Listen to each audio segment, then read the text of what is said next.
Hey guys, I was cleaning up my little work area, my very modest little shop where I do my work, my G10 work, and I thought I'd give you guys a quick tour, just in case some of you are interested. Probably none of you are, but anyways, I'm going to do it. This right here is a little prototype I was working on for a potential client. This is a CRKT bear claw. Not really my cup of tea, but I love doing the work. So, yep, we got all drab and forest green G10. And I was just basically doing a demo of, some possibilities. Didn't really turn out to be what the client wanted, but that's okay. Just basically a demo. So anyways, yeah, give you a little wide shot here. This is, I have this workbench at about, it's about elbow height, which is good. You don't want to be bending over a lot if you're working for an extended period of time at a bench, unless you can sit at it. So I have it about that height. Then we have this right here is the central and most important element right here, pretty much, for my G10 work. You have to have something that can drill holes, and then something that can facilitate, the milling, of course, hence the name mill. This is a SIG X2 or SIG, I don't know, SIG, I don't know how it's pronounced, but it's basically branded as a Grizzly. Grizzly Machines, I guess, license the design and they sell it. So it works great for me. It's probably one of the smallest mills you can get, but you don't really need anything that big to do G10. I know some other knife modifiers use the same mill. But basically, if you don't know what a mill is it's similar to a drill press. You have your your Z-axis, the vertical up and down axis. Then you have your X and Y, controlled by these wheels, here and here. That'll basically move your table, in that direction. So that's how you get your accurate milling.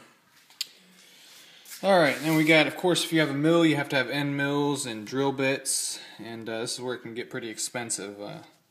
Little ball end mill like this, it's a carbide mill. This can be up to like $15, $30 for bigger ones. Carbide burr bits like this, it's like 30 or 40 bucks if I'm not mistaken for a high quality one. This one right here was made in Israel, but I got this one pretty cheap at a second-hand machine store. And some collets, another important piece to the machine, a quick change collet holder or spindle, whatever you want to call it. Other assorted bits, diamond bits, or diamond encrusted. You got all kinds of different shapes here. Pretty useful for doing G10. Although I use them less than I used to. This right here is this is a pretty cool little deal right here. I can put this on my mill and then fasten a piece to it, and then turn this right here. You can do round stuff. You can even mount it like that. So you can do, Anyways, that doesn't interest people who aren't machinists, but it's a cool little contraption. It was like 150 bucks just for that thing.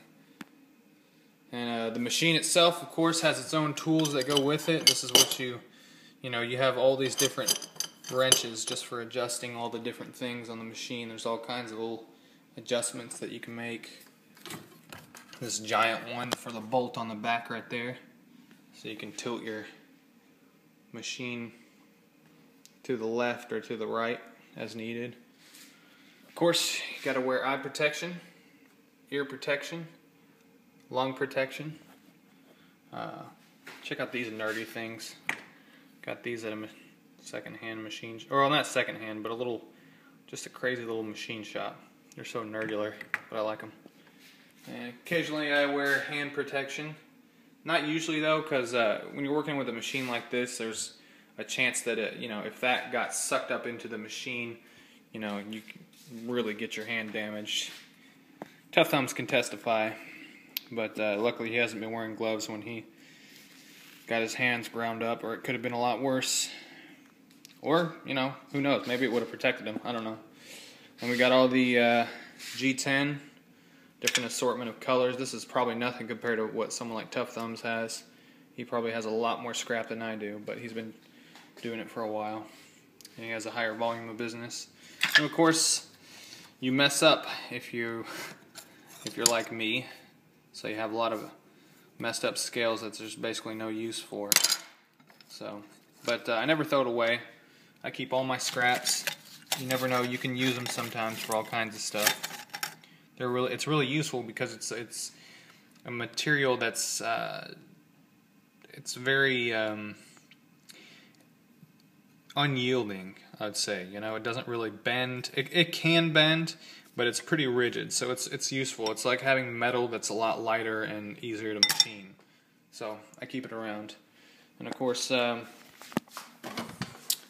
Dremel, very important tool with endless capabilities.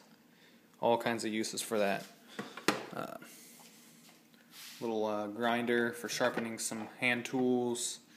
More bits for the Dremel. Of course, anything you can use in a Dremel, you can use in the mill. Bunch of bits there. There's a little belt grinder right here. Belt sander, whatever you want to call it. Oh, and head protection, of course. Very important in my crazy shop. Joking, of course.